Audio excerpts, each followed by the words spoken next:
सबसे पहले तो मित्रों आप सभी लोगों को नव वर्ष की बहुत बहुत शुभकामनाएं। नव वर्ष 2025 आप सभी लोगों के लिए मंगलकारी हो, इसी शुभकामनाओं के साथ कार्यक्रम को आगे बढ़ाते हैं। मित्रों आज के कार्यक्रम में हम मिथुन राशि का 2025 का वार्षिक राशिफल जानने का प्रयास करेंगे।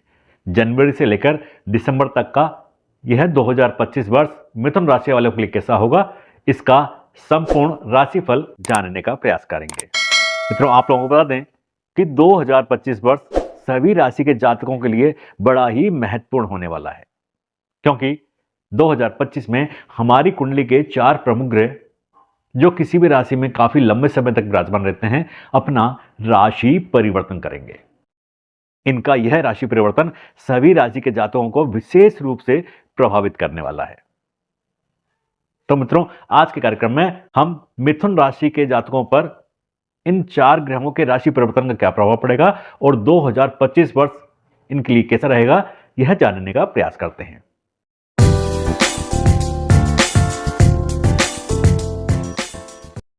नमस्कार मित्रों, मैं दीपक शर्मा। मित्रों स्वागत है आप सभी लोगों का हमारे खास और विशेष कुंडली के रहस्य कार्यक्रम में। मित्रों मिथुन राशि का जनवरी से लेकर दिसंबर तक का 2025 का राशिफल कैसा रहेगा, यह जानने से पहले जनवरी के नए साल के आरंभ में ग्रह स्थिति क्या रहने वाली है, यह जानने का प्रयास करते हैं। मित्रों गुरुदेव बृहस्पति वृष राशि में विराजमान है, मंगल नीच के होकर कर्क राशि में विराजमान है, राहु मीन राशि में और केतु कन्या राशि में विराजमान है, सूर्य धनु राशि में विराजमान है और बुध भी सूर्य के साथ युति करके धनु राशि में विराजमान है, शुक्र मकर राशि में विराजमान है, शनिदेव अपनी मूल त्रिकोण राशि कुंभ राशि में विराजमान है। तो मित्रों यह स्थिति 2025 के आरंभ में रहने वाली है। अब मित्रों 4 जो हमारी कुंडली के 4 बड़े ग्रह हैं, गुरुदेव बृहस्पति, शनिदेव, राहु और केतु। गुरुदेव बृहस्पति एक राशि के अंदर 13 महीने का समय व्यतीत करते हैं, राहु और केतु 18 महीने का समय एक राशि में व्यतीत करते हैं, तो शनिदेव एक राशि के अंदर 2.5 वर्ष का समय व्यतीत करते हैं। तो जब यह 4 ग्रह अपना राशि परिवर्तन करेंगे 2025 में, यह चारों ग्रह जब अपना राशि परिवर्तन करेंगे तो इनका अत्यंत ही विशेष प्रभाव सभी राशि के जातकों पर देखने को मिलेगा। अब मिथुन राशि के ऊपर इनके राशि परिवर्तन का क्या प्रभाव होगा, क्रमवार तरीके से जनवरी से लेकर दिसंबर तक का यह राशिफल जानने का प्रयास करते हैं। मित्रों मिथुन राशि की बात करें तो मिथुन राशि के अंदर जैसे ही साल का आरंभ होगा उस समय आपके द्वादश भाव में गुरुदेव बृहस्पति विराजमान है, द्वितीय भाव यानी धन भाव के अंदर नीच के मंगल विराजमान है, चतुर्थ भाव में केतु और दशम भाव में राहु विराजमान है। आपके सप्तम भाव के अंदर सूर्य बुध के साथ विराजमान है, अष्टम भाव के अंदर शुक्र विराजमान है, नवम भाव के अंदर शनिदेव और दसम भाव के अंदर राहु विराजमान है। तो इस तरह से जैसे ही साल का आरंभ होगा आपकी यह ग्रह स्थिति होगी। मित्रों द्वादश भाव में आपके गुरुदेव बृहस्पति विराजमान है, जिसके कारण जो यह साल व्यतीत किया है आपने, इसके अंदर अनावश्यक व्यय देखने को मिले। जिन खर्चों का कोई मतलब नहीं है वह खर्चे अत्यधिक हुए, इसके कारण कुछ मानसिक तनाव भी आपके जीवन में देखने को मिला। स्वास्थ्य में कुछ उतार चढ़ाव देखने को मिले। यहां पर आपके पारिवारिक जीवन में भी कुछ तनाव देखने को मिला, उतार चढ़ाव देखने को मिले, वैचारिक मतभेद आपके जीवन साथी के साथ आपके रहे। तो यह जो स्थिति बनी है वह स्थिति साल के जो आरंभ होगा, आरंभ के जो 3 महीने होंगे उनमें भी आपकी देखने को मिलेगी। लेकिन थोड़ा स्थिति में बदलाव आएगा जनवरी में जब सूर्य अपना राशि परिवर्तन करेंगे। सूर्य भी जनवरी के महीने में अपना राशि परिवर्तन करेंगे। इस समय सूर्य धनु राशि में विराजमान है। 14 जनवरी 2025 को सूर्यदेव धनु राशि से निकलकर मकर राशि में प्रवेश करेंगे। तो सूर्य का यह राशि परिवर्तन आपके जीवन में कुछ बदलाव लाने वाला होगा। मित्रों, अष्टम भाव पितरों का भाव होता है और सूर्य भी पिता के कारक हैं। तो कुछ स्थिति ऐसी बनेगी, आपके यदि कुंडली के अंदर कोई पितृ दोष बना है तो आपको उसका निवारण कराना पड़ेगा। आपके पिता से, आपके घर के बुजुर्ग हैं, उनसे आपके वैचारिक मतभेद बन सकते हैं। आपको इन बातों का विशेष रूप से ध्यान रखना होगा। जनवरी के महीने में यह स्थिति देखने को मिलेगी, क्योंकि सूर्य का राशि परिवर्तन 1 माह का होता है। तो 1 माह तक 14 जनवरी से लेकर 15 फरवरी तक यह स्थिति देखने को मिलेगी कि आपके जो घर के बुजुर्ग हैं उनसे वैचारिक मतभेद हो सकता है या तनाव की स्थिति पैदा हो सकती है। अब विशेष परिवर्तन आपके जीवन में कब आएगा? 29 मार्च 2025 को जैसे ही शनिदेव अपना राशि परिवर्तन करेंगे, शनिदेव जैसे ही 10वें भाव में प्रवेश करेंगे, यहां पर राहु के साथ उनकी युति होगी। मित्रों, राहु के साथ शनिदेव की युति ज्यादा अच्छी नहीं होती, पिशाच योग का निर्माण करती है। इसके कई दुष्प्रभाव देखे जाते हैं और कार्य क्षेत्र के अंदर जब शनिदेव यहां पर आएंगे तो आपके कार्य क्षेत्र को विशेष रूप से प्रभावित करने वाले होंगे। इसका प्रभाव आपके व्यापार, यदि आप व्यापारी हैं तो व्यापार पर देखने को मिलेगा, यदि आप नौकरी करते हैं नौकरी पर मिलेगा, जनसेवा करते हैं, राजनेता वगैरह हैं तो उस पर भी यह देखने को मिलेगा। आपकी वाणी दूषित हो जाएगी। वाणी के कारण आप स्वयं ही अपने शत्रु पैदा करने वाले होंगे। यदि आप नौकरी में हैं तो नौकरी में आपके अपने अधिकारियों से संबंध खराब होंगे। व्यापार में हैं तो व्यापार में आप खुद ही अपना नुकसान करने वाले होंगे। तो मार्च के बाद यह स्थिति यहां पर पैदा होनी है। आपको बड़ा ही सोच समझकर, संभल कर कार्य करना होगा। अब यह स्थिति कब तक चलनी है? 14 मई 2025 को जो गुरुदेव बृहस्पति आपके व्यय भाव में हैं, वह अपना राशि परिवर्तन करेंगे और आपकी राशि में विराजमान होंगे, यानी लग्न में विराजमान होंगे। 14 मई तक आपकी परेशानियां बनी रहेंगी। मार्च के बाद आपकी परेशानियां बनना चालू होंगी, लेकिन यह परेशानियां 14 मई तक रहेंगी। 14 मई को जैसे ही गुरुदेव बृहस्पति अपना राशि परिवर्तन करेंगे, आपकी परेशानियां धीरे धीरे खत्म होने लगेंगी। लग्न में गुरुदेव बृहस्पति का विराजमान होना आपकी सफलता की गारंटी है। अब आपके अच्छे दिन आरंभ होंगे और इसी के साथ 18 मई 2025 को राहु भी अपना राशि परिवर्तन करेंगे। राहु 10वें स्थान से भाग्य स्थान में प्रवेश करेंगे, क्योंकि राहु हमेशा वक्री चाल चलते हैं। तो यह 10वें स्थान से 9वें स्थान में प्रवेश करेंगे। केतु भी 4th स्थान से 3rd स्थान में पराक्रम भाव में प्रवेश करेंगे। राहु और केतु का राशि परिवर्तन होगा। अब यह स्थिति देखें, गुरुदेव बृहस्पति लग्न में विराजमान है।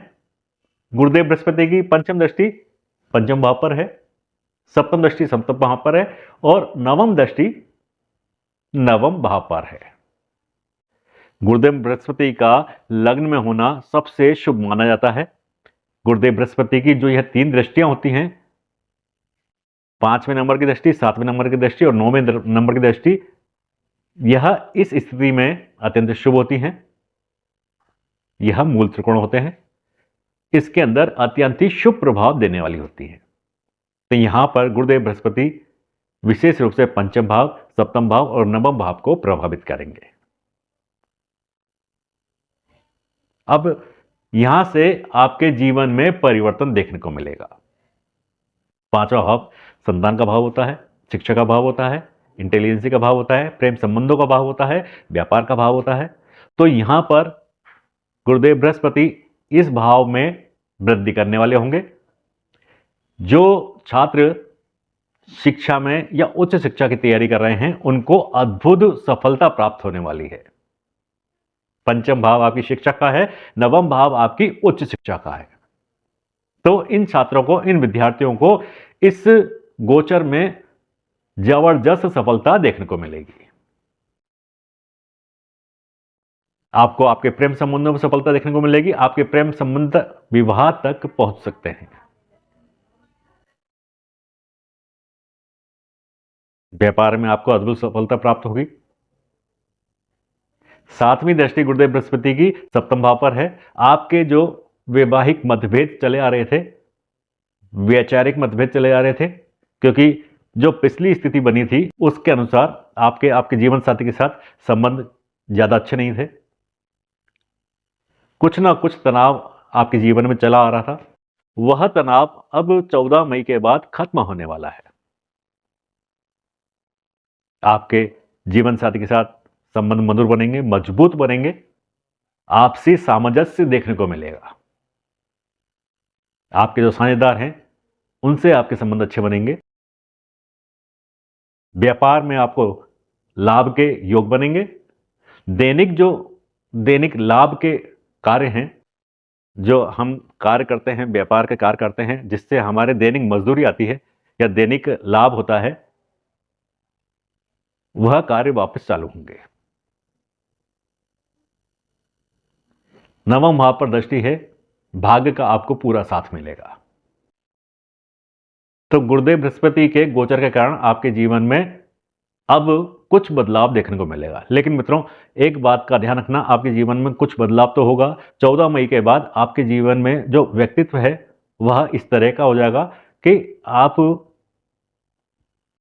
आपके जीवन में बदलाव आएगा, सफलता आपको मिलने लगेगी, जिसके कारण आप जैसे कुछ घमंडी प्रकार के व्यक्ति होते हैं उस तरह के हो जाएंगे। किसी की बातों को ना सुनना, किसी को भी नजरअंदाज करना, यह आपके व्यक्तित्व में आने वाला है।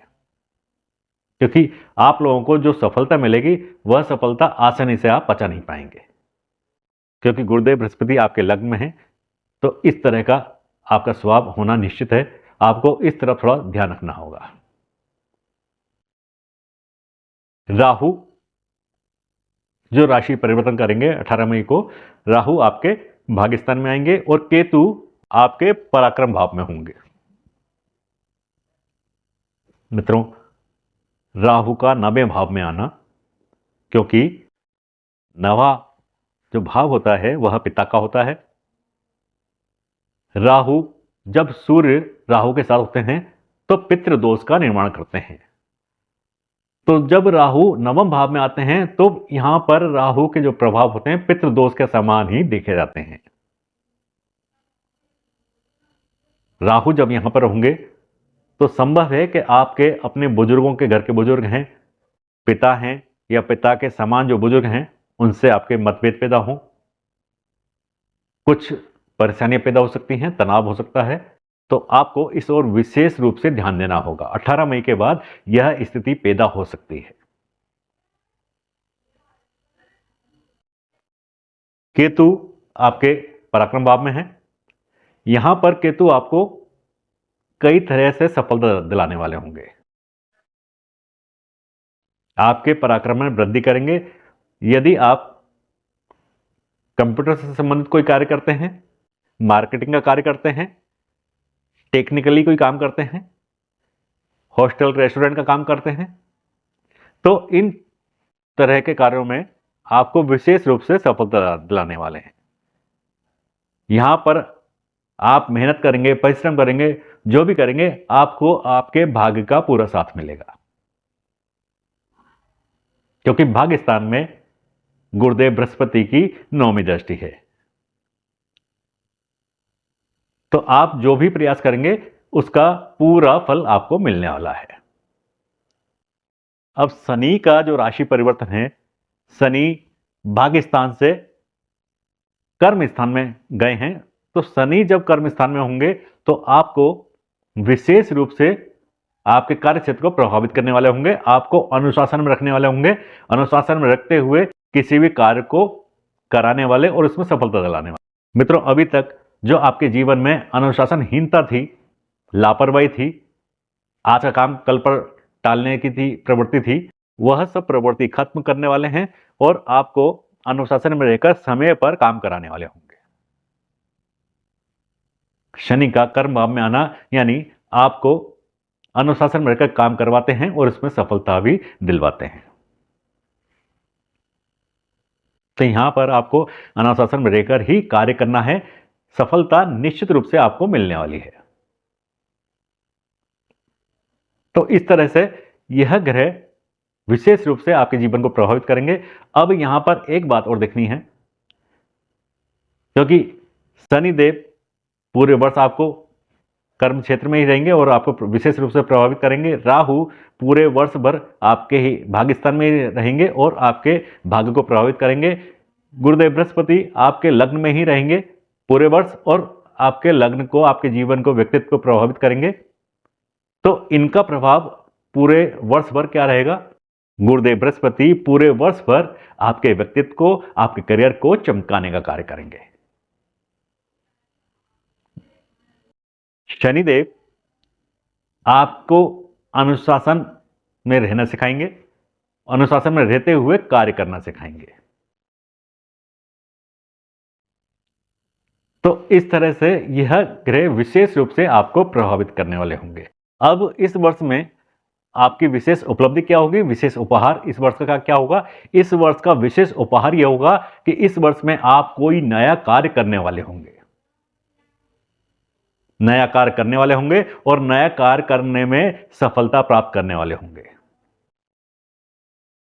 आप ऐसा कार्य इस वर्ष में आरंभ करेंगे जिसमें आपको प्रतिदिन आय होगी और शनि से संबंधित कोई भी कार्य आप आरंभ करने वाले होंगे। विशेष योग है और इसमें आपको सफलता भी प्राप्त होगी और सफलता भी ऐसी प्राप्त होगी जो आपके पीढ़ी दर पीढ़ी चलेगी। इस सफलता के विशेष योग इस वर्ष में बने हुए हैं। तो आप शनि से संबंधित कोई भी कार्य 14 मई के बाद आरंभ कर सकते हैं, इसमें आपके विशेष लाभ के योग बने हैं। तो यह था हमारा मिथुन राशि का विशेष कार्यक्रम। अगले कार्यक्रम में कर्क राशि के 2025 के वार्षिक राशिफल को जानने का प्रयास करेंगे। आज के कार्यक्रम में इतना ही, मिलते हैं हमारे अगले कार्यक्रम में। आज्ञा दीजिए, नमस्कार, जय श्री राम।